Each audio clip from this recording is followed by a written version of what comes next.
பாகவதத்துடைய பஞ்ச பிராணனாக ராசபஞ்சாத்தியாயி சொல்லப்படுது. ஒரு மனுஷனுக்கு பிராணங்கிறது முக்கியம். அப்புறம் இந்திரியம், புத்தி, மனசு, சித்தவൃத்திகள் எல்லாமே பிராணனோட அடிப்படையில். பிரஷ்னோபனிஷத்துங்கிற உபனிஷத்தை பிராணோபாசனை தான் சொல்றது முக்கியம்.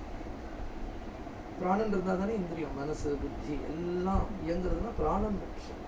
அதை போல பாகவத மகாபுருஷன்னு ஒரு புருஷனை தியானம் பண்ணினா அந்த மகாபுருஷனுக்கு பஞ்ச பிராணனா இந்த ராசங்கிற 5 அத்தியாயம், ராச பஞ்சாத்தியாயினே பேர். இப்படி பெரியவா நிர்ணயம் பண்ணிட்டாங்க. இதெல்லாம் ஒரு சுவாபிப்பிராயம் கிடையாது, பெரியவாளோட சுவாமி. ஏன் ராசத்தை அப்படி சொல்லணும் அப்படின்ட்டு அது பிரம்ம வித்தியே தான். பிரம்ம வித்தியே தான் ராசம். ஏன்னா யாரோ ஒரு ஒரு சாமானிய வியக்தி ஒரு ஜீவன் பண்ற ஒரு விஷயம், ஜீவன் பண்ணிவிட்டா அது சேஷ்டை, அது கர்ம சேஷ்டை. ஜீவன் பண்ணி தெய்வம் உகந்து ஒரு லீலையை பண்றதுன்னா அதுக்கு லீலைன்னு பேர், அதுக்கு திவ்யம்னு பேர். அதனாலதான் பகவான் ஜென்ம கர்ம சமய திவ்யம்னு சொல்றான் பகவத்கீதையில. திவ்யம்னா என்ன, நான் புரிஞ்சுக்க முடியாது. புத்தியை கொண்டு அங்க குடையக்கூடாது, சித்தத்தை கொடுத்துடணும். அப்படி ஆஹா அப்படின்னு அனுபவிக்கிறதுக்கு தான் அங்க அவகாசம் இருக்கே தவிர இது என்ன அப்படின்னா புரியவே முடியாது, கடைசி வரைக்கும் முடியாது. ஏன்னா புத்திக்கு மனசுக்கு வாக்குகள் அப்பாற்பட்ட ஒரு வஸ்து தான் ஒரு லீலை பண்றதுங்கிறத அது என்ன புத்தியை கொண்டு அங்க குடையிறது, வாச்சாம கோச்சாரம் அவ்வளவு. அதை என்னன்னு வர்ணிச்சு விட முடியும், அது என்னன்னு பேசிவிட முடியும். பேசிவிட்டா நம்ம புத்திக்கு சேஷப்பட்ட வஸ்துவா போயிடும்.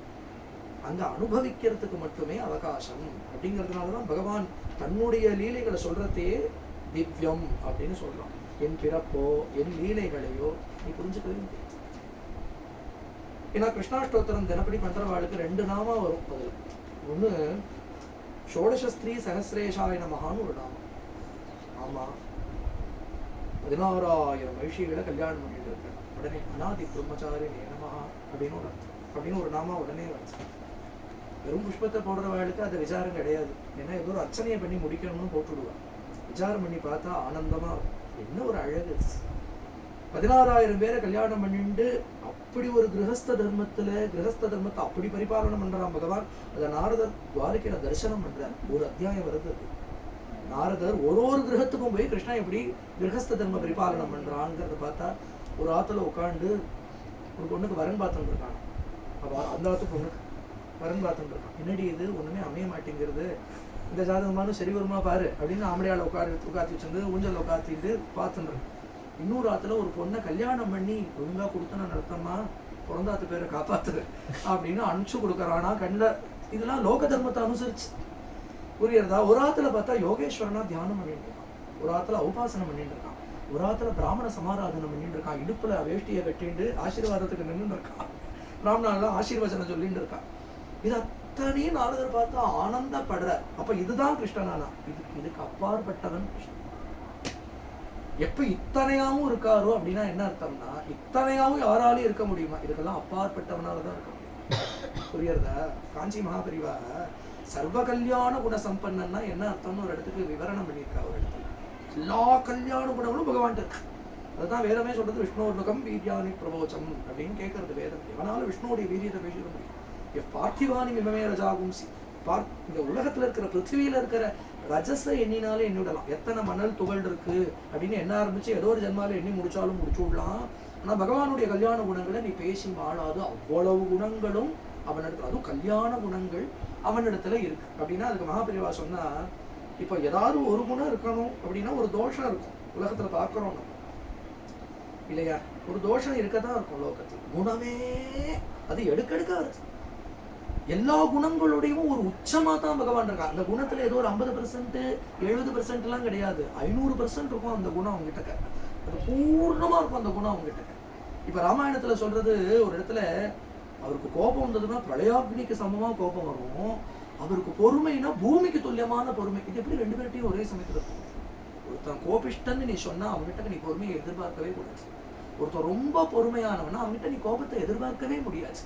ஆனா 2 குணங்களுடைய எல்லைய சொல்லி, காலாக்னி சதிருஷ குரோதே க்ஷமயா பிருத்திவி சமஹா அப்படிங்கிற 2 எக்ஸ்ட்ரீம்லி ஆப்போசிட் ஆட்ரிபியூட்டா ஒரே ஸ்லோகம், ஒரு ஸ்லோகபாதம் ஒண்ணு இன்னொரு ஸ்லோகபாதம் ஒண்ணுன்னு வருது. இது இப்படி ஒருத்தர்கிட்ட சொல்ல முடியும்னா அப்படின்னா அதுக்கு மகாபரிவா அர்த்தம் சொல்றா, இதுக்கெல்லாம் அப்பாற்பட்டவன் அர்த்தம்.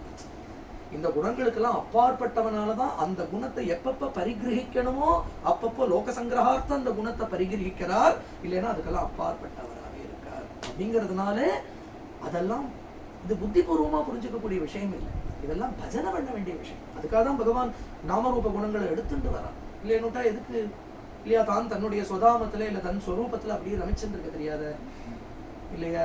என்னையே விட்டா கடான்னு நான் உட்காந்துடுவேன். என்னை இந்த விவகாரத்துல எல்லாம் ஏன் இழுக்கிறேன்? நான் தேமேன்னு உட்காந்து, தேமேனா தெய்வமேன்னு அர்த்தம். இந்த தேமே அப்படின்னு சொல்லுவா இல்லையா அந்த நாள்ல எல்லாம், அது ஒரு வழக்கம். தேமே, நான் பாட்டுக்கு தேமேன்னு இருக்கேன், ஏன் என்ன இழுக்கிற அப்படின்னா நான் தெய்வமேன்னு இருக்கேன், அப்படின்னா நான் பிரம்மமேன்னு இருக்கேன் அப்படின்னா பிரம்மம் விவகாரத்துக்குள்ள வராதுன்னு அர்த்தம். அதுதான் இந்த இடத்துல அர்த்தம். ஏன்னா விவகாரத்துல ஏன் இழுக்கிறேன்னு தான் அர்த்தம். அப்ப பிரம்மத்துக்கு விவகாரம் பண்ணணுங்கிற அவசியமே இல்லை, அது சாம இருந்துன்னு இருக்கலாம். ஆனந்தோ பிரம்மே திவ்யஜானாதுன்னு நித்திய ஆனந்தத்துல ரமிச்சுன்னு இருக்கலாம்.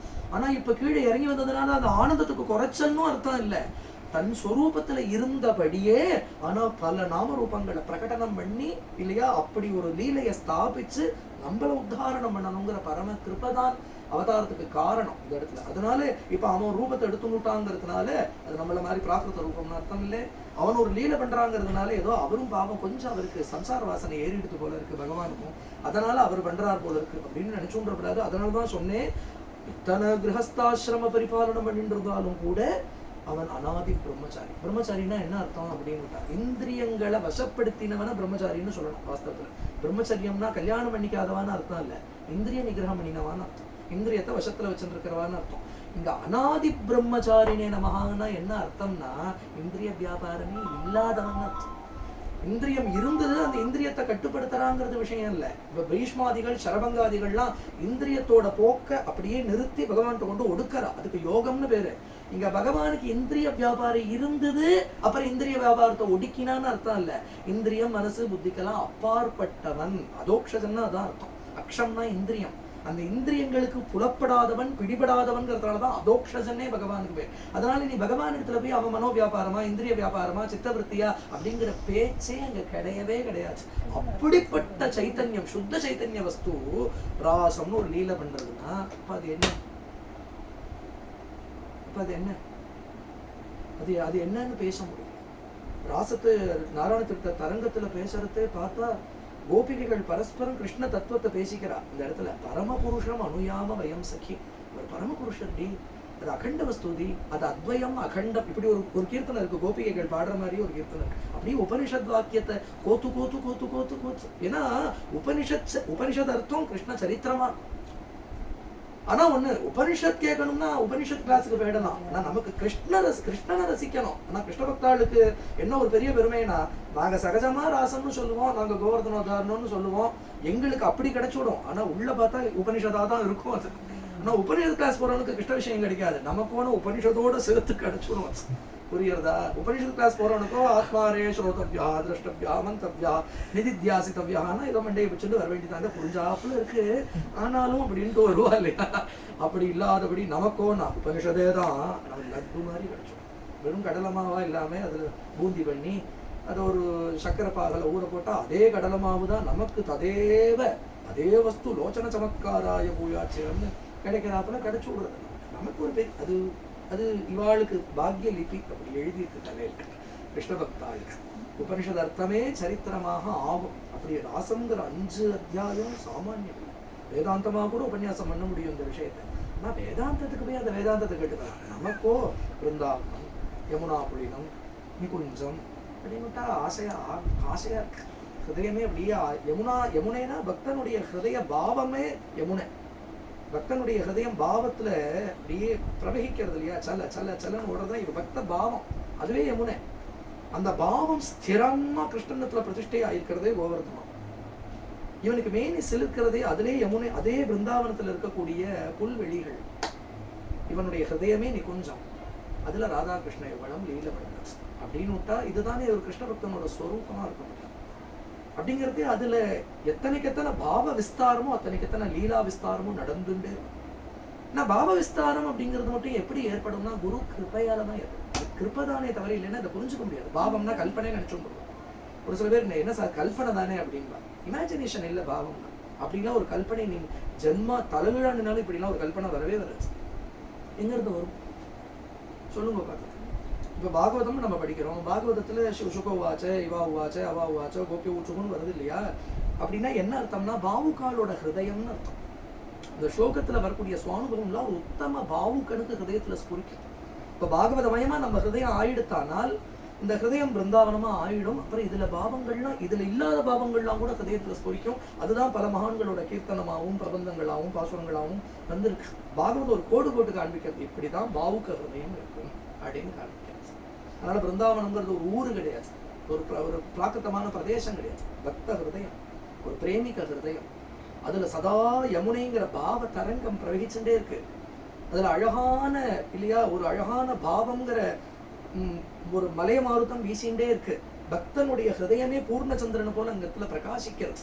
அப்படி அவனுடைய ஹிருதயத்துல களங்கம் இல்லாமல் ஒரு பூர்ணச்சந்திரன் பிரகாசிச்சது ஆனால் அங்க பாவ தரங்கங்கள் பிரவகிக்கும். ஆனால் இவனுடைய ஹிருதயத்துல சுத்த சாத்வீக பிரேம தலதூக்கி இருக்கும். ஆனால் அங்க ராசம் நடந்துட்டே இருக்கும். அப்படிங்கிறதுதான் ராசமே தவிர இது என்ன சும்மா கையை கோத்துண்டு ஆடுற அப்படின்னுட்டு அதுக்கு எங்க பார்த்துக்கு போய் பார்த்துட்டு வந்து விடலாம். இதுக்கு பாகவதம் படிக்கணும். வெளியில போய் பார்த்துட்டு வந்தா கையை கோத்துண்டு சுத்தரவா இல்லை. இதுக்கு பாகவதம் படிக்கணும். இது பிரம்ம வித்யை. அதனால ஆரம்பிக்கிறதையே பகவான்கிற பதத்துல ஆரம்பிக்கிறார். ராசம் ஆரம்பிக்கிறதையே பதம் போடுறார். பயலே வேற எண்ணத்தோட பார்த்து விடாது. பகவான் அப்படின்னாலே புத்தி மனசு இந்திரியம் சித்தத்துக்கெல்லாம் அப்பாற்பட்ட. தாராத்திரி அப்படின்னுட்டா என்ன அர்த்தம்னா அந்த ராத்திரிக்கு அளவுதான் என்ன.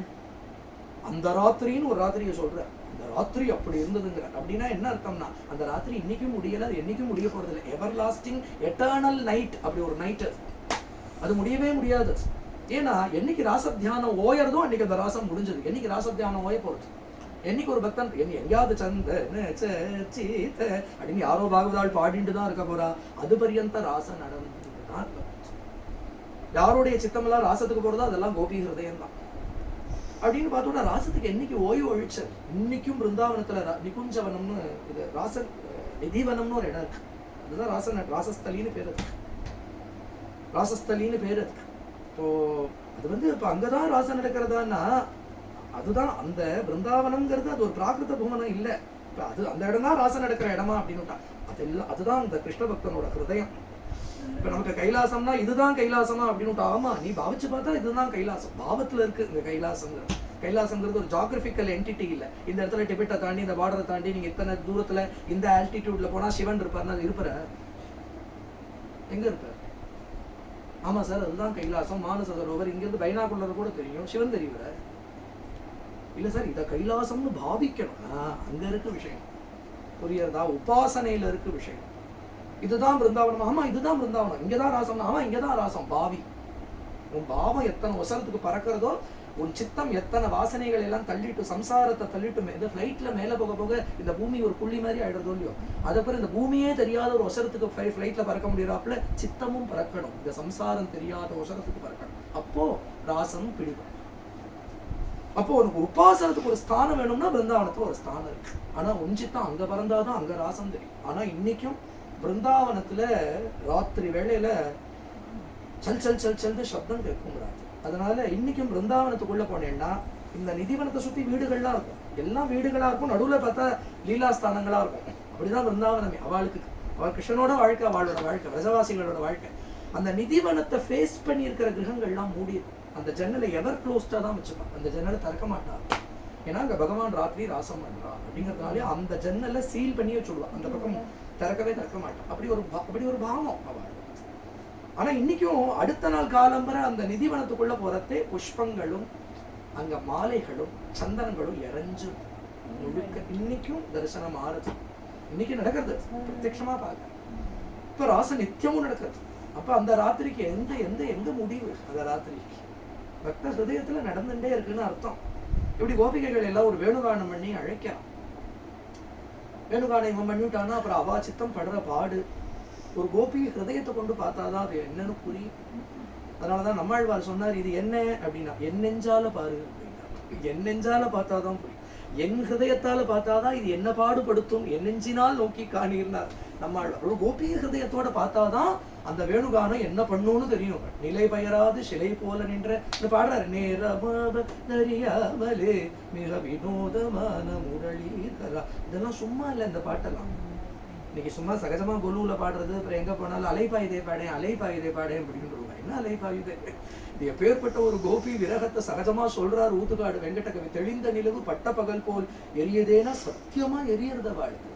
சந்தனம் பூசிண்டா நன்னா இல்ல, சந்திரனை பார்த்தா நன்னா, ஏன்னா பக்கத்துல கண்ணன் இல்லையே. அந்த விரக தாபம் அது என்னங்கிறது, அந்த அது என்ன அப்படின்னுட்டா அது அந்த கோபி ஹிருதயத்தை கொண்டு பார்த்தாதான் சுத்த பிரேம. இந்த பிரேமையால ஒரு க்ஷண நேர விரகத்தை கூட தாங்க முடியாது. பகவான் ஏன் இந்த விரகத்தை கொடுத்து அதுக்கப்புறம் அனுகிரகம் பண்றான்னா, அப்புறம் பக்தினா என்னன்னு தெரியணும் இல்லையா. நான் கேட்டேன் கிடைச்சுடுத்துனா டிரான்சாக்ஷனா போயிடும் பக்தி. தாப்பந்தான் பக்தி, கிடைக்காதாங்கிற தாப்பந்தான் பக்தி. கிடைச்சுடுத்துங்கிற ரிசல்ட் இல்ல பக்தி, ரிசல்ட் இல்ல பக்தி. ரிசல்ட் ஓரியன்டா பண்றதுக்கு பக்தினே பேரு இல்ல. அவன் வேணும் அவன் வேணும் அவன் வேணும் தாப்பப்பட்டு இருக்கிறதே பக்தி.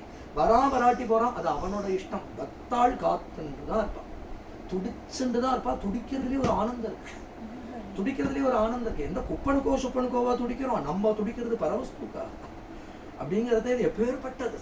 ஆனா பரவஸ்து நாம ரூப குணத்துக்கெல்லாம் அப்பாற்பட்டா நாமமாய் அக்ஷரமாய் குடஸ்தமாய் அது உபனிஷத்து ஒண்ணு சொல்றது. ஆனா இவா சொல்ற பரவஸ்து பிரகசிதம் பிரிய பிரேம வீக்ஷணம் விஹரணஞ்சதே தியானமங்களம் ரகசிசம் வீர, அப்படி ஒரு பரவஸ்து. அதே பிரம்மம் உபனிஷத்துக்கு தெரியல இல்லைன்னா அந்த வாக்கியத்தையும் ஆட் பண்ணிட்டு இருக்குமோ என்னமோ இல்லையா. உபனிஷத்துக்கு தெரியல போல அந்த கட்டத்துல. அது அத்தனை ரசமா இவாளோட பேசுறதும், இவாளோட ஒரு பார்வை பார்க்கறதும், இவாளை கட்டாட்சம் பண்றதும், அந்த ஆனந்தம் இவாளுக்கே புரியும். அவளை ஆனந்தப்படுத்துறதுக்கு அவனுக்கே தெரியும். அப்படி ஒரு உறவு அவளுக்குள்ள, அப்படி ஒரு உறவு. அதைத்தான் உறவேல் நமக்கு இங்கு ஒழிக்க ஒழியாது. பூர்ண கோபி பாவத்துல பாடினதுதான் திருப்பாவே. பூர்ண கோபி பாவத்துல கோபிகைகள்னா சாமானியம் இல்லை, எல்லாம் பரமஹம்சாள் தான் வாழலாம். உபனிஷத் வாக்கியம் ஒன்னொன்னு ஒரு கோபியா வந்திருக்குன்னு பெரியவாள்லாம் சொல்றாங்க. உபனிஷத் மண்டரி உபனிஷத் சுந்தரி மண்டலிஸ்டனார் பட்டத்ரி. பாத்ம புராணம் சொல்றது தண்டகாரண்யத்துல ராமச்சந்திரமூர்த்தி பிரவேசிக்கிறதே தபசு பண்ணிட்டு இருந்த ரிஷிகள்லாம் தபசு விட்டுட்டு ஓடி வந்தா ராமரை பாக்குறதுக்கு. அப்ப அவள்லாம் நினைச்சா நம்ம ஒரு சீதையா இல்லையே இவரை ஆலிங்கனம் பண்ணிக்கிறதுக்கு அப்படின்னு நினைச்சாலாம். அந்த ரூபலாவண்யத்தை பார்த்துட்டோம். அந்த ரிஷிகள்லாம் தான் கோபிகைகளா அவதாரம் பண்ணினான்னு பாத்ம புராணம் சொல்றது. ஒரு இடத்துல சொல்லிட்டே போலாம் அந்த மாதிரி. ஏன்னா அவ அத்தியவசாயா அவ பேசுற விதத்துல தெரியாது. இன்னைக்கு பிரணய கீதம் தானே சொன்னா இல்லையா. இப்ப பிரணய கீதம், பிரணயம்னாலே பிரேமைன்னு, பிரேமையால வரக்கூடிய கீதம் தான் பிரணய கீதம். உரிமை, பிரணயம்னா அத்தனை உரிமை வரும். பிரேமையில தான் உரிமை இருக்கும். நிஜமான பிரேமையில எதிர்பார்ப்பே இருக்காது, ஏமாற்றமும் இருக்காது. ஹதயத்துல எதிர்பார்ப்புன்னு ஒண்ணு இருந்தா ஏமாற்றம் இருக்கு. எதிர்பார்ப்புன்னு எப்ப இருக்கோ அதுக்கு பாந்தவியம்னு பேரு, இது பிரேமைன்னு பேரு கிடையாது. பிரேமையுடைய ஒரு லவன் தான் அந்த பாந்தவியம். அகண்ட பிரேமையில ஒரு இன்னிதான் அந்த பாந்தவியம். பந்தம் இருந்தா அறுத்துடுவான். எனக்கு என்ன பண்ணிடலாம், அவளால எனக்கு என்ன ஆச்சு, அவ வந்தால இவா போனால என்கிட்ட அன்னைக்கு அவன் அப்படித்தானே பேசினான், நான் மட்டும் என்கிட்ட இப்படி பேசுறேன். இத்தனை விவகாரம் இந்த பந்தத்துல இருக்கு. பிரேமை எதையும் எதிர்பார்க்காது. பிரேம ஆகாசம் போல. அந்த ஆகாசத்துல ஏதாவது அழுக்கணி ஒட்டி வைக்க முடியுமா? நான் வேணா ஒரு போஸ்டர் ஆகாசத்துல ஒட்டுறேன்னு ஒட்டி பாரு, எங்க போய் ஒட்டுவேன்? ஆகாசத்துல ஒரு அழுக்க உண்டு பண்ண முடியுமா? அது எப்படி அகண்டமா இருக்கோ பிரேமையும் அத்தனை அகண்டம் விபு அந்த பிரேமை. அது எல்லாரையும் அரவணைச்சுடும், அண்ட சராச்சரத்தையே தரிச்சுடும் அந்த பிரேமை. இதுதான் தஸ்ய பிரியமேவ சிரா அப்படின்னு உபனிஷத் சொல்றது. அந்த பிரேமையை தான் சொல்றது. அந்த பிரேம ஒருத்தங்கிட்ட இருக்கிறதே மோதோ தட்சிண பக்ஷா பிரமோதோ உத்தர பக்ஷா ஆனந்த ஆத்மா அப்படின்னு சொல்றது. இந்த பிரேமைய அப்படி ஈஸ்வர ஸ்வரூபத்தை நிர்ணயம் பண்றதையே பிரேமஸ்வரூபமா தான் நிர்ணயம் பண்றது. நான் கிருஷ்ணனை தான் சொல்லி தந்த இடத்துல, கிருஷ்ணனை தான் சொல்லி தந்த இடத்துல கிருஷ்ணஸ்வரூபம் எப்படி இருக்கு பாருங்க. கையில தான் சூலமா கத்தியா கபடாவா பாசமா அங்குஷமா இல்ல வேற ஏதாவது சின்முத்திரையா ஒண்ணும் கிடையாது. ஒரு வேணும், அதையும் இப்படி வச்சு நின்றுடும். அந்த கோலம் அவனுக்கே உரிய கோலம். வேற எந்த தெய்வத்தை அப்படி நிறுத்தி வச்சாலும் நன்னாவே இருக்காது. அவனுக்கு மட்டுமே. வேற தெய்வங்கள்லாம் அதாவது கையில ஏதோ ஆயுதம் வச்சிருக்கு, அதுக்கு ஒரு தத்துவம் இருக்கு. சும்மா இல்ல, ஏதோ அலங்காரமா எல்லாம் கிடையாது. சூலம்னா அதுக்கு ஒரு தத்துவம் இருக்கு, பாசம்னா அங்குஷம்னா அதுக்கு தத்துவம் இருக்கு. இவன் மட்டும் இதுக்கு வேணுவை வச்சுட்டு இப்படி நின்று இருக்கான், தலையை சாச்சுன்னா ஆனந்தம் தான் தான் அப்படிங்கிறத காண்பிக்கும். இந்த வேணுல இருந்து ஒரு நாதம் வருது, அந்த நாதம் ஜெகத்தையே மோகிக்க பண்றது. ஜகமே ஊஞ்சலிலாடதோ பிருந்தாவனமோ நந்த குமாரனும் பூர்ண பிரம்மா இல்லையா. அந்த பிரம்மத்துக்கிட்ட இருந்து என்ன வெளிப்படும்னா ஆனந்தம் தான் வெளிப்படும். அவன் என்ன பண்றான்னா தானே அந்த ஆனந்தத்துல ரமிச்சுன்னு இருக்கான். அந்த புல்லாங்குழல அவனே உதிண்டு அதுல அவனே ரமிக்கிறான் அப்படின்னு தானும் ரமிக்கிறான், தன்னிடத்துல எல்லாத்தையும் ரமிக்க பண்றான் அப்படிங்கிற சுத்த பிரம்மஸ்வரூபம் தான் கண்ணன் அப்படிங்கிறது நிர்ணயம் ஆறுது அந்த இடத்துல இல்லையா. அதனாலதான் பரமஹம்சாலாம் கூட கிருஷ்ணன் இடத்துல ஹதயத்தை பறிகொடுக்கிறார். பரமஹம்சாள்னா பிரம்மேந்திரால விடுவார். அவரு சொல்றார் மதசிகி பிஞ்சாலங்கிருத ಚಿಕುರೆ ಮಹನೀಯ ಕಪೋಲ ವಿಜಯ ಮುಕುರೆ. எல்லாத்துலயும் பரமஹம்ச முக, பரமஹம்ச. பரமஹம்சனா முத்ரை. சுகர விடவா ஒரு பரமஹம்ச. சுகர விடவா பரம இதி பாகவத் இதி ஸ்ரீமத் பாகவதே பாரமஹம்ஸ்யாம் சமிதாயாம் ஒரு அத்தியாயத்திலையும் பரமஹம்சால் தலைமையில வச்சுன்னு கொண்டாடுறா. சன்னியாசிகள் வேற புராணம் படிக்கப்படாது. சன்னியாசிகள் பிரணவ ஜபம் பண்ணலாம், சன்னியாசிகள் மனன நிதித்தியாசனாதிகள் பண்ணலாம். இதுதான் சன்னியாசிக்கு விதிக்கப்பட்டது. புராண பிரவச்சனம் புராணம்லாம் கேட்கப்படாதுன்னு சன்னியாச விதி இல்லையா?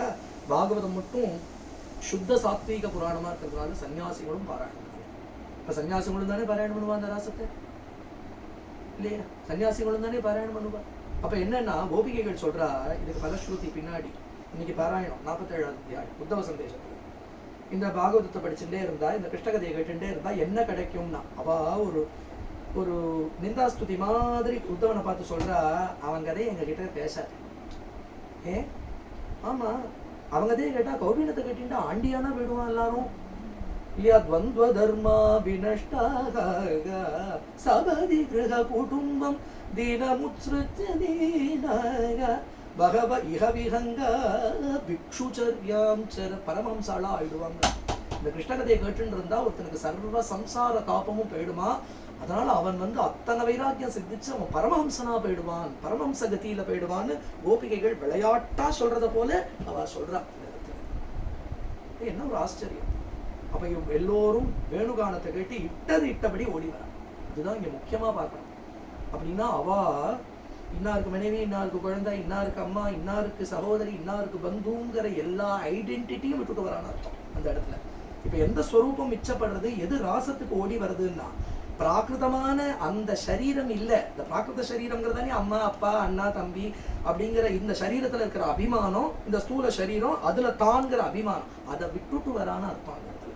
அதனாலதான் குழந்தைக்கு நிஜமா பால் கொடுக்குற அம்மா குழந்தைய விட்டுட்டா வருவா. இங்க இருக்கு சிசுன் பாயயந்தியான்னு இருக்கு.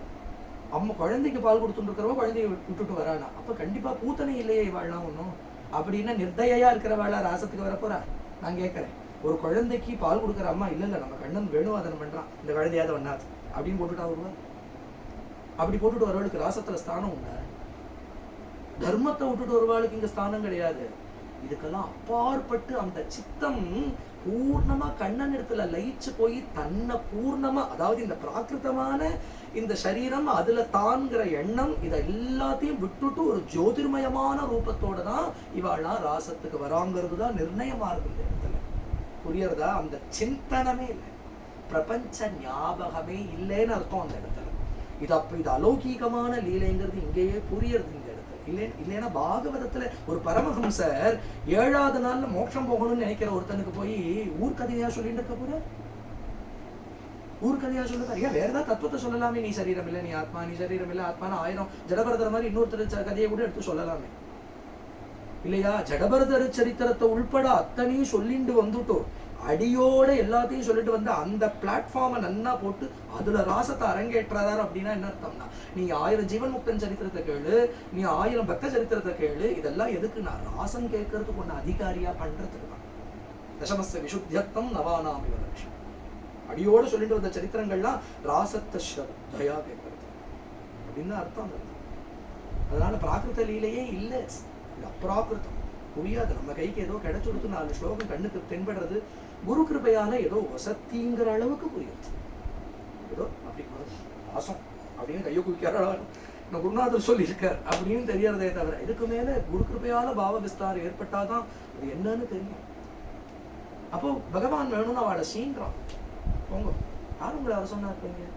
நான் பாட்டுக்கு வேணுவாதனம் பண்ணிட்டு இருக்கேன். நல்ல சரத் ருத்து வந்துடுத்து, ஜம்முன்னு இருக்கு பிருந்தாவனம், பார்க்கறதுக்கு அழகா இருக்கு. எனக்கு நிலாவை பார்த்தேன், செடி கொடியெல்லாம் பார்த்தேன், மான் மயில் எல்லாம் பார்த்தேன். எனக்கு ஒரு குதூகலம் வந்தது, நான் வேணுகானம் பண்ணினேன். உங்களையா கூப்பிட்டேன் அப்படிங்க வேணும்னே கூப்பிட்டுட்டோம். கோபிகைகள் இப்படியே பார்க்கறா. சீண்டி பார்க்கறது சரிதான், ஆனா எந்த சமயத்துல எப்படி சீண்டி பார்க்கறதுன்னு இல்லையா? யாரு சீண்டி பார்க்கறதுன்னு இல்லையா? ரொம்ப கோமள ஹிருதயம் உடையவாளுக்கு ஒரு வார்த்தை சொன்னா கூட தாங்காதவளுக்கு. அதான் அவளை நீ என்ன வேணா சொல்லு, அவ பிரேமையை மதிக்கணும். அதைத்தான் அவ எதிர்பார்க்க. ஏன்னா பிரேமைக்கு கௌரவம் கொடுக்க வேண்டாம். பிரேமையை நீ மதிக்கலைன்னு, பிரேமையை மதிக்க தெரியலன்னா அது தெய்வமே கிடையாது.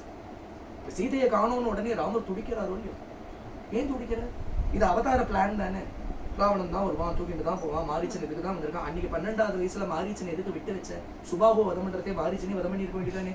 அவதார பிளான் சீதா கல்யாணம் பண்ணிக்கிறதுக்கு முன்னாடி அவதார பிளான் கையில இருக்கு. இந்த பையதான் நாளைக்கு மானா வரப்போறான், கல்யாணமே அதுக்கப்புறம் தான் ஆப்போம். அவதார பிளான் அப்படி வச்சுட்டு ஸ்கிரீன் பிளே டைரக்ஷன் உள்பட எழுதி வச்சுட்டு அவனுக்கு ரோலையும் அசைன் பண்ணிட்டு அவன் காரியம் பண்றானாங்கிறத கரெக்டா பார்த்துட்டு அவன் சீனுக்கு வரணும்னா நான் சீனை விட்டு எக்ஸிட் பண்ணி ஆகணும்னு வெளியிலையும் போயிட்டு இத்தனையும் பண்ணினதுக்கு அப்புறம் சீதையை தூக்கிட்டு போனோம். As per plan executed, wonderful லக்ஷ்மணான்னு சொல்ல வேண்டியதானே. அது எதுக்கு பிடிச்சது? மரமே அசோக மரமே புண்ணாக மரமே சமக்க மரம் எதுக்கு அழணும்? அசோக சோகா பண்ணுது அப்படின்னு எதுக்கு அழணும் அப்படின்னு விட்டா அதுதான் பிரேம. நான் ஏதோ விளையாட்டா சொல்லிட்டேனே தவிர சீதைன்னு நினைச்சா குமுறது ஹிருதயம். ஐயோ அவள் சுகுமார சுந்தரியாச்சே, என்ன நம்பி வந்தவளாச்சே, என்னதான் அவதார காரியம்னு இருக்கட்டும், அந்த ஞானத்தை பிரேம மறைச்சுடும். அப்புறம் ராமர் அழறார். இங்க கோபிகா விருந்தாத்தம் போல இருக்கு ஆரண்ய காண்டத்துல ராமவிருத்தான். கோதாவரி நதி கல்ல கட்டின்னு அழறார், கோதாவரி நதியை பார்த்து அழறார், மரங்களை கட்டின்னு அழறார், நீ சொல்லப்படாத மான கட்டின்னு அழறார்னா இந்த கோபி ஹிருதயமா எடுத்து. கோபி ஹிருதயம்னா என்னன்னா பிரேம ஹிருதயம். பிரேம இல்லைன்னோட பிரேமையை தெய்வமும் மதிக்கணும், பக்தனும் மதிக்கணும். பரஸ்பரம் அந்த பிரேமம், அதுதான் உறவே இல்லாமைக்கு இங்கு ஒழிக்க ஒழியாது. அந்த பிரேமைக்கு பரஸ்பரம் கௌரவம் கொடுக்க தெரியும். பக்தனும் அப்படிதான் இருப்பான், பகவானும் அப்படிதான் இருப்பான். they will stand committed to that. அப்போ தெய்வம் இந்த இடத்துல பிரேமைய அலட்சியப்படுத்தலாமா? இவா எப்படி வந்திருக்கா இவா? அதத்தான் அவ சொல்றா, சந்தியஜ்ய சர்வ விஷயான்னு வைவம் விவோர்கதி பவான் கதிதும் ரிஷம்சம் சந்தியஜ்ய சர்வ விஷயான் தவபா. அந்த சந்தியஜ்ய சர்வ விஷயான்ங்கிற பதத்துக்கு எத்தனை கௌரவம் இருக்கு தெரியுமா? எல்லா விஷயத்தையும் விட்டுட்டு வந்திருக்கேன். இன்னைக்கு என்னென்னலாம் பண்ணணுமோ அதை விட்டுட்டு வந்திருக்கேன்னு சொல்லல. நான் எதெல்லாம் பண்ண நினைச்சுன்றதேனோ அதை விட்டுட்டு வந்தேன்னு சொல்லல. மாயைய தள்ளிட்டு வந்திருக்கேன்னு சொல்ற. அதுதான் சந்தியஜ்ய சர்வ விஷயான். விஷயம்னா இந்திரியம், இந்திரியம் பிடிக்கிற விஷயம். புரியுதா? மாத்ரா ஸ்பர்ஷாத்து கௌந்தேய அப்படின்னு பகவான் சொல்றான் இல்லையா? ஒரு இந்திரியம் இந்திரியத்துக்கு பிடிக்கிறதுக்கு உலகத்துக்கு ஒரு விஷயம் இருக்கு. கண்ணுக்கு ஒரு விஷயம், காதுக்கு ஒரு விஷயம். இதுதான் பிரபஞ்சம். இந்த பிரபஞ்சத்தை பஞ்சம்னா 5, அந்த 5 அப்படி இப்படி ஒண்ணு சேர்த்துட்டே வரதுதான் பிரபஞ்சம்னு பேரு. புரியுறதா? இப்ப இந்த 5 ஞானேந்திரியத்துக்கு 5 விஷயம் இருக்கு. அப்ப 5 விதமா உலகம் நமக்குள்ள என்டர் ஆகுது. புரியுறதா? இவா விஷயத்துல இந்த இந்திரியம், அந்த இந்திரியத்தை பிரேரணை பண்ற மனசு, அந்த மனசுக்கும் ஆதாரமா இருக்கிற சித்தம் புத்தி அப்படின்னா அந்த அந்தக்கரணமே கிருஷ்ணன்ட்ட ஒடுங்கி போயிடுக்கணும். இப்படிங்கிறத எங்க இருந்து இவாளுக்கு ஒரு பிரபஞ்சம் தெரியும். இப்ப புரியுறதா? அந்த விஷயானுங்கிறதுக்கு அத்தனை கௌரவம் இருக்கு அந்த இடத்துல. இவா யோகிகள், யோகிக்கெல்லாம் யோகி. ஒரு யோகிக்கு இது எத்தனை நாள் பிடிக்கும் தெரியுமா? இந்த வார்த்தையை சொல்ல முடியுமா? தெய்வத்தை பார்த்து சொல்ல முடியுமா? ஒரு சிரிப்பு சிரிச்சானா மாயை பிடிச்சோம்.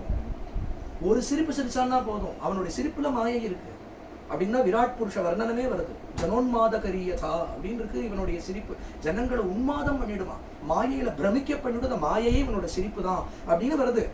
அவனை பார்த்து இவ ஒரு வார்த்தை சொல்றா, எல்லா விஷயத்தையும் தள்ளிட்டு வந்திருக்கோம்டா கண்ணா அப்படின்னா உலகத்தை தள்ளிட்டு வந்திருக்கோம்னு அர்த்தம். உலகத்தை உண்டு பண்ற மாயையே தள்ளிட்டு வந்திருக்கோம் அப்படின்னு அர்த்தம். மாயையை தள்ளினாதான் பகவான் சன்னிதிக்கு வர முடியும். பகவான் தலையாட்டி அங்கீகாரம் பண்றான். இவாளை என்ன பண்ண முடியும்? இது என்ன பிரேம? இந்த பிரேமம் அந்த மாயை போனாதான் இந்த இத்தனை பிரேமம் ஈஸ்வரன் இடத்துல வரும். அப்ப அவ சொல்றா, நாங்க என்ன ஏதோ யாரையோ பார்க்க வந்தாப்லயா வந்தோம் நாங்க.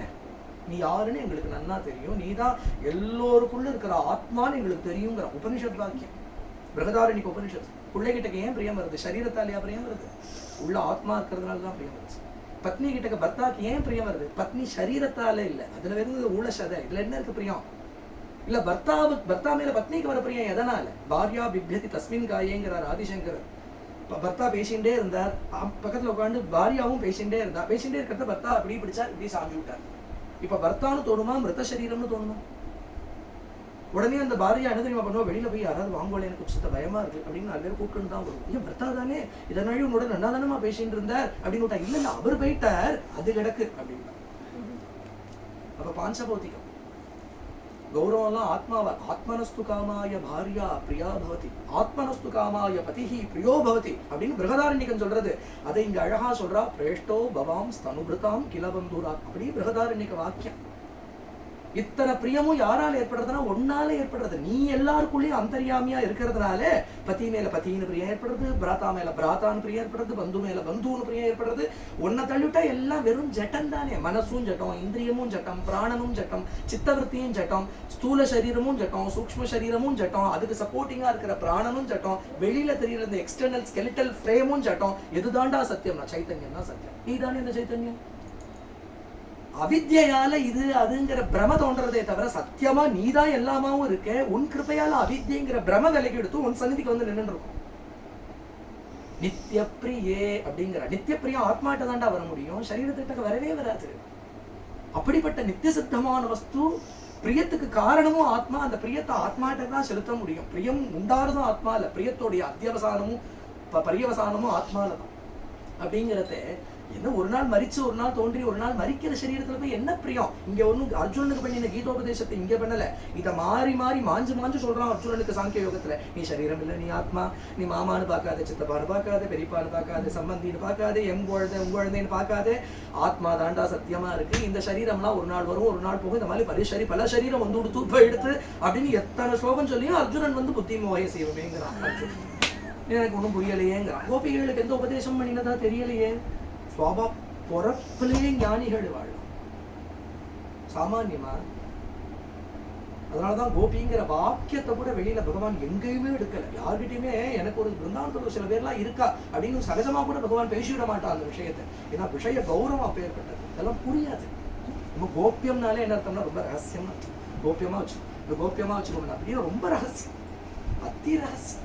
அதோடதான் 4வது அஷ்டபதி ராசம் பாடுறதையே கடைசியில சரணம் என்ன தெரியுமா? ஸ்ரீ ஜெய தேவீதம் அத்புத கேசவ கேடி ரகசியம். மைக்க வச்சுட்டு கத்துறாளே இது என்ன ரகசியம் அப்படின்னு உனக்கு வார்த்தை பிடிபடும். உள்ள இருக்கிற பாவ ரகசியம். இதான் சந்தன சரிச்சித்தை பாடுற. என்ன சந்தன சரிச்சித்தை என்ன புரியுமா? நீல கலையபுர பீத்தவசனம் அந்த மாதிரி ஒரு காதுல ரைமிங்கா ஏதோ வேர்டு ஜம்முன்னு இருக்கு. நல்ல பந்தோராளி ராகம் ஆதிதாளம் இது பிடிபட்டாலே பெரிய விஷயம். ராசம் பிடிபட்டுடுமா என்ன? அதனால எத்தனை கத்தி வேணாலும் பாடு, ஊர் முழுக்கம் முழங்கு, புரியாது ரகசியம். அதனால இங்க அப்படி பேசிங்க, அப்படி அழகா சொல்லிட்டு வர விஷயங்கள். அதனால நீ ஆத்மான்னு தெரிஞ்சுட்டு வந்துருக்கும். இந்த பிரேமை சாமானிய பிரேமை. ஏதோ ஒரு பையன் நல்லா நீல பாரனா இருக்கான், பீதாம்பரம்லாம் தரிச்சுட்டு இருக்கான், சுருடான கேச பாரம், அப்படி சம்பகா நாசி, பருபருன்னு அலையிற விழிகள், கொப்பைப்பழம் போன்ற அதரங்கள், சங்கு போன்ற கழுத்து, விஷால ரக்ஷஸ்தலம் பார்க்கறதுக்கு it's very enticing late of Brindavanam. அதுவும் வேணுகானம் அப்படித்தான் பண்றான். அப்படிங்கிறதுனால அந்த ரூபம், ஆனா அந்த ரூபத்தோட கூட இருக்கிற தத்துவம் ரெண்டும் தெரியும் அவளுக்கு. அந்த தத்துவம் இந்த ரூபத்தை எடுத்துட்டு வந்திருக்கு அப்படின்னு பாக்குறா. புரியறதா? ஆதிசங்கரர் பண்டரிபுரம் போறார். மகாயோக பீடே தட்டே விமரத்யாவரம் குந்தரி காயதா துமுனி பாடிண்டே வரார். இடுப்புல கை வச்சுருக்கேன், அழகான பித்தாம்பரம் தரிச்சுருக்கேன், துளசி வனமால போட்டுருக்கேன். இந்த ரூபம் அழகுதான். ஆனா இது எது? நான் பரபிரம்மலிங்கம் விஜய பாண்டுறேன். புரியறதா நான் சொல்றது? அந்த ரூபத்தோட அந்த தத்துவஜானம் இருக்கு. அந்த தத்துவம் இந்த ரூபத்தை எடுத்துட்டு வந்திருக்குன்னு தெரியும்.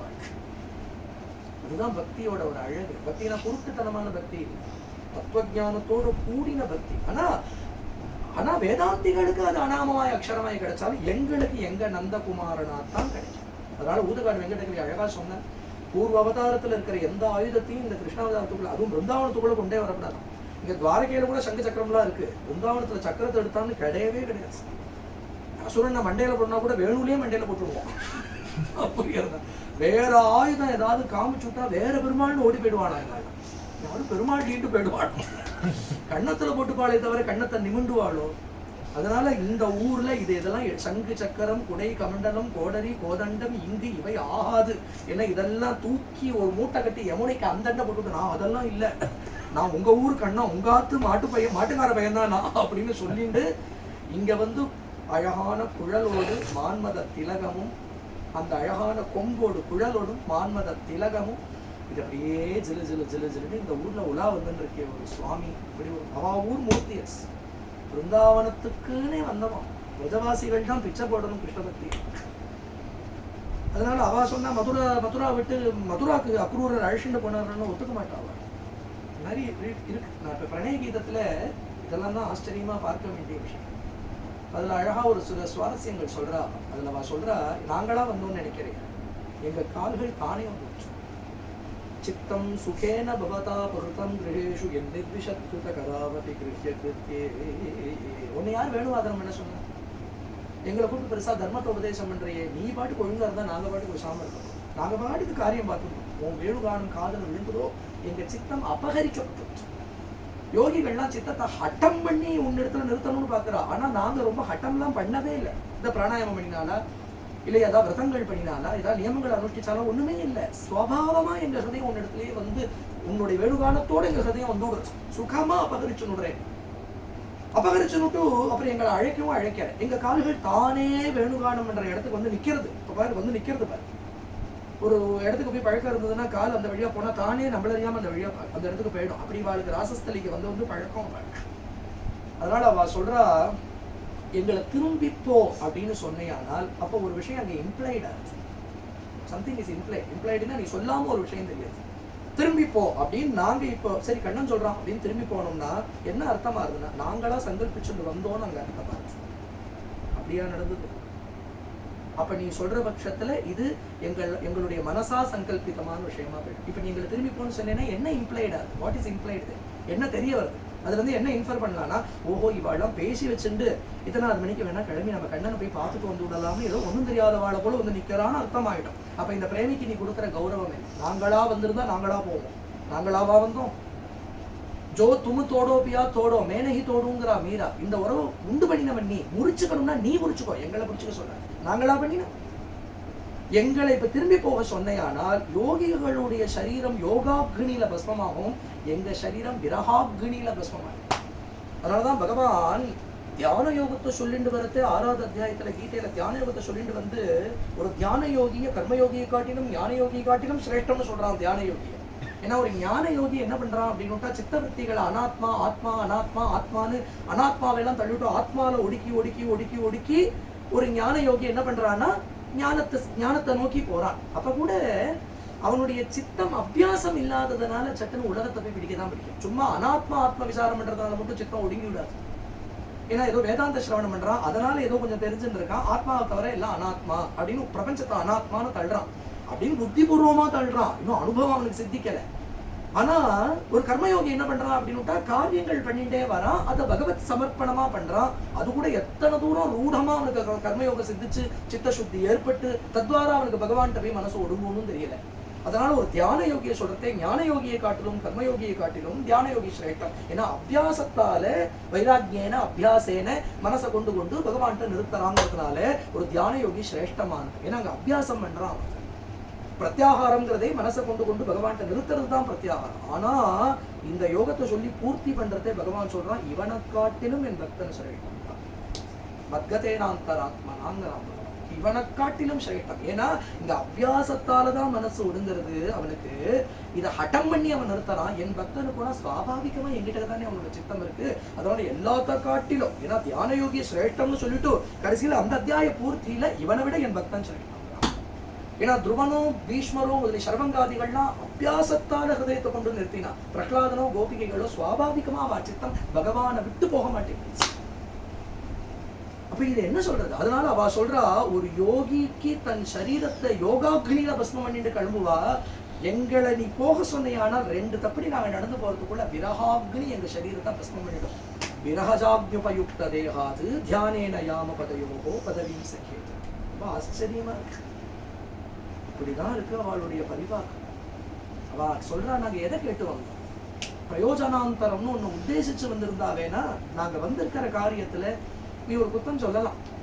பிரயோஜனாந்தரத்தை அபேட்சிச்சு வரவனுக்கு உன் சந்நிதியில வந்து நிக்க முடியுமா? உன் சந்நிதியில வந்து நின்னோட முடியுமா?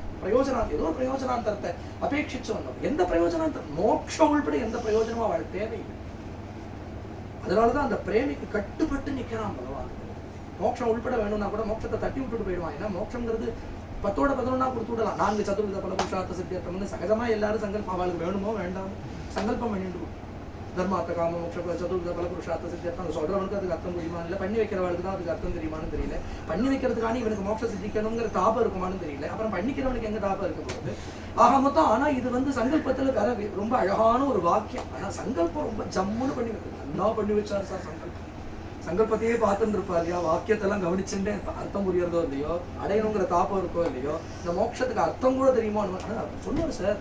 தர்மார்த்த காம மோட்ச சதுர்விதா சொன்னார். அதெல்லாம் அந்த வாக்கியங்கள்லாம் சொன்னாருப்பா. இவனுக்கு அர்த்தம் புரியுமோ புரியாதோ தெரியாது இல்லையா. இவா அதை கூட அபேட்சிக்கிறது. அதுதான் இந்த பக்தி, அதுதான் பாகவதம் காண்பிக்கிற பக்தி. அஹைதுகி அஹைதுகி அஹைதுகின்னு 1000 இடத்துல வரும் பாகவதம். அன்கண்டிஷனல் அர்த்தம், ஹேதுவே கிடையாது. இந்த பக்தி ஏன் ஏற்படுறதுன்னா அவளுக்கும் காரணம் தெரியும். சரி, இப்ப இந்த கோபிகைகளுடைய பிரேமைய பகவானே சொல்லிவிடலாம் இல்லையா, நீங்கள்லாம் எப்பேற்பட்ட பக்தா, நீங்கள்லாம் என்னிடத்திலேயே சித்தத்தை வச்சிருக்கீங்க, உங்களுக்கு என்ன தவிர வேற எதுவுமே கிடையாது அப்படின்னு சொல்லலாம் இல்லையா. ஆனா அதை பகவானால கூட பேச முடியல. இந்த பிரேமைய பேசணும்னா கோபிகைகள் தான் பேசணும்னு அவளை தூண்டி விட்டு பேச வைக்கிறான் பகவான். ஏன்னா அவா சுவானுபவத்தை அவா சொல்லிண்டாதான் உண்டு. இது ஈஸ்வரனால கூட பேச முடியாது. இந்த பிரேமையை நினைச்சு ஈஸ்வரன் உருக முடியுமே தவிர இந்த பிரேமையை ஈஸ்வரனாலேயே பேச முடியாது. அதனால அவா கிட்ட இருந்து வெடிச்சு வரட்டும் அப்படின்னு தான் கொஞ்சம் தூண்டி விட்டான் பகவான். அது வந்தது இந்த பிரணய கீதம்ங்கிற முத்து. ஹிருதய தாபத்துல இருந்து வரணும் சுவானுபவம், இல்லைன்னா புரியாது. இது என்ன, இது உப்பும் அழகாகாரமா இல்லையா, அது ஒரு கெமிஸ்ட்ரி. அது பகவானுக்கும் பக்தாளுக்கும் உள்ள ஒரு கெமிஸ்ட்ரி. அது எங்கேயாவது ஒரு இடத்துல பகவானுடைய இன்னி பாராமுகத்தை பார்த்துட்டா கூட அவளால தாங்க முடியாது. பகவான் அதனாலதான் பாராமுகமா இருக்கிறதுக்கு காரணம். இல்லைன்னா இந்த ஸ்தோத்திரம் எல்லாம் கிடைக்கவே கிடைக்காது நமக்கு. புரியுறதா? இன்னி பாராமுகத்தை கூட அவளால சகிச்சுக்க முடியாது. அப்புறம் இந்த சுவாமி இல்லைன்னா இந்த தாபம் என்னன்னே தெரியாது நமக்கு. இந்த கண்ணத்துல போட்டுக்கிறதா, தங்க கவச்சம் சாட்டுறதா, இல்ல பிரதட்சண நமஸ்காரம் பண்றதா, இதுதான் பக்தின்னு ரிச்சுவலை போய் பக்தின்னு நினைச்சுப்போம். பக்திங்கிறது தாபம். அது எப்ப புரியும்? இதெல்லாம் இப்படி இருந்தாதான் புரியும். அழகா சொல்லிட்டு சொல்றா, உன் பாத சேவை தான் கிங்கரிகள், உன்னுடைய கிங்கரிகள், வேலைக்கார அசுல்க தாசிக்காக, வேலை வாங்காத சுல்கம் வாங்கிக்காத தாசி. ஏன்னா எங்களுக்கு பெரிய சுல்கம் கிடைச்சிருக்கு. இதுக்கெல்லாம் இவா பண்ற வேலைக்கெல்லாம் காசு கொடுத்தெல்லாம் ஆளாது இல்லையா. சுல்கம்னா என்ன சுல்கம்? உன் கட்டாட்சமே சுல்கம், உன்னுடைய மந்தஹாசமே சுல்கம், உன் பாராமுகம் கூட சுல்கம். ஏன்னா உன்னோட சம்பந்தம் எங்களுக்கு சுல்கம் இல்லையா.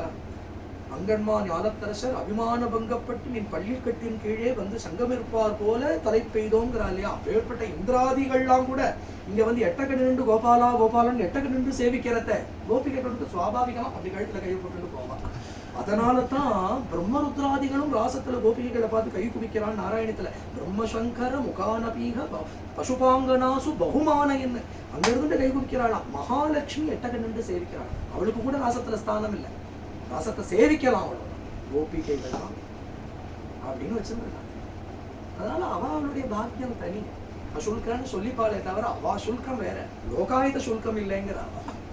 லோகாயுத சுல்கம் இதை போல இந்த இடத்துல அப்படி சொல்லிட்டு உன் பாத சேவையை கொடுத்துடு கோபாலா அப்படிங்கிற ஹைதுகமான பிரேமைய ஸ்தாபிக்க.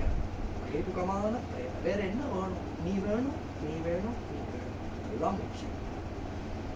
இதுக்கு பகவான் கை குவிச்சு கட்டுப்படுறதை தவிர அவனால இப்ப வேற ஒன்றும் பண்ண முடியாது. ஆஞ்சநேயர் கிட்ட கடைசியில கையை வைக்கிறாள். நான் என்ன பண்ண போறேன் உனக்கு? நான் கூர்மி சதிருஷம், இதுக்கு என்ன சதிருஷம்? இவர் பண்ணினா இதுக்கு தக்க நான் ஏதாவது ஒண்ணு பண்ணி கடனை அடைச்சுட்டேன் அப்படின்னு பகவானுக்கு சொல்ல முடியாது. இந்த பக்தாளை பார்த்து நித்திய ரணவானா தான் பகவான் இருப்பான், கடனாளியா தான் இருப்பான். ஏன்னா இவா எதையுமே எதிர்பார்க்க மாட்டேங்கிறான். இந்த பிரேமையோ வளர்ந்துட்டே வரும். இவா பிரேமையை பண்ண அவன் கிருப்ப பண்றான், அவா கிருப்ப பண்ண இவ்வளவு கிருப்ப பண்றான். என் பக்தி போடலன்னு இவா இன்னும் பக்தி பண்றான். இந்த பக்தியை பார்த்து பகவான் இவ இவ்வளவு பக்தி பண்றானே அப்படின்னு கிருப்ப பண்றான். அந்த கிருப்பைக்கும் பிரேமைக்கும் ஒரு போட்டி இருந்துட்டே இருக்கு. அதனால கடைசியில குருநாதர் சொல்வார், அந்த பக்தி தான் ஜெயிக்கும் அப்படின்னு. பகவானே பேசாம கை கூச்சிட வேண்டியது. நீ என்ன பண்றியோ என்ன பண்ணிக்கோ அப்படின்னு கொடுக்க வேண்டியது. நீ என்ன பண்றியோ பண்ணிக்கோன்னு கொடுத்துட வேண்டியதான். ஹனுமானை இறுக்கி கட்டினுட்டார். ஹனுமான் இதுதான் சான்ஸ் நன்னா இறுக்கி கட்டினுட்டார் ராமர். இனிமேல் இப்ப ஹனுமான் ரிலீஸ் பண்ணாதான் ராமர் அசுகி ஸ்ரீபதி கண்ட லகாவேங்கிறார் ஹனுமான் சாலிசா. அதை போல இந்த இடத்துல பகவான் தன்னை கொடுத்துட்டான். அதுதான் இந்த 3வது 4வது அத்தியாயத்துல தெரியறது. ஒரு கோபி கையில ஊஞ்சலாடுறாள், ஒரு கோபி பின்னாடி வந்து கட்டிக்கிறான், ஒரு கோபி முன்னாடி வந்து கட்டிக்கிறான், ஒரு கோபி அப்படியே கண்ணால விழுங்குறான். இதுதானே அவளுக்கு. ஆனால் இத்தனை பண்ணியும் அவனை இன்னும் அனுபவிச்சு மகளல. அவள் பக்தியில மட்டும் ஒரு சளைப்பு ஏற்பட்டுடலே ஏற்பட்டுடாது. அதுதான் பக்தி. ஞானத்துல கூட அடைஞ்சேன் அப்படின்னு ஆயிடும், யோகத்துல கூட அடைஞ்சுட்டேன்னு ஆயிடும். பக்தியில மட்டும் ததேவரம்யம் ருச்சிரம் நவம் நவம் ததேவ சஸ்வத்து மனசோ மகோத்சவம்னு இருக்கிறதுனால பிரதிக்ஷண வர்த்தமானமான ஒரு பரமானந்தம் அப்படிங்கிறதுனால எங்க பகவானுக்கு திருப்தி, எங்க இவாளுக்கு திருப்தி, அதிருப்தி தான் பக்தியோடைய அழகு. புரியுதா? அதிருப்தி தான் பக்தியுடைய சாரம். பக்தி பண்ணி அழுத்துடுத்துன்னு சொல்லவே முடியாது. அதனால இன்னும் வேணும், இன்னும் வேணும், இன்னும் வேணும்னு சாதுக்கள் அதுல மதம் பிடிச்ச யானை போல, மதம் பிடிச்ச யானை ஒரு நதி பிரவாகத்துல இறங்கிட்டுனா தரையை இப்படி இப்படி ஆட்டிண்டு போகவே, அதை போல பெரிய பாவ பிரவாகத்துல மதம் பிடிச்ச யானை போல பக்தாள்லாம் இன்னும் இன்னும் இன்னுங்கிற தாபத்துல போயிட்டே இருப்பான். அந்த தாபத்தை இவனும் பூர்த்தி பண்ணிட்டு இருப்பான். அதனால இன்னும் தாபம் ஜாஸ்தி ஆகும். இப்படித்தான் ஒரு அதிருப்தி இந்த பக்தி, அந்த அதிருப்தியே இந்த பக்திக்கு அழகு அப்படிங்கறத சொல்லி பூர்த்தி பண்ணிக்கணும். கோபிகா ஜீவன ஸ்மரணம் கோவிந்தா. சத்குரு மகாராஜ்.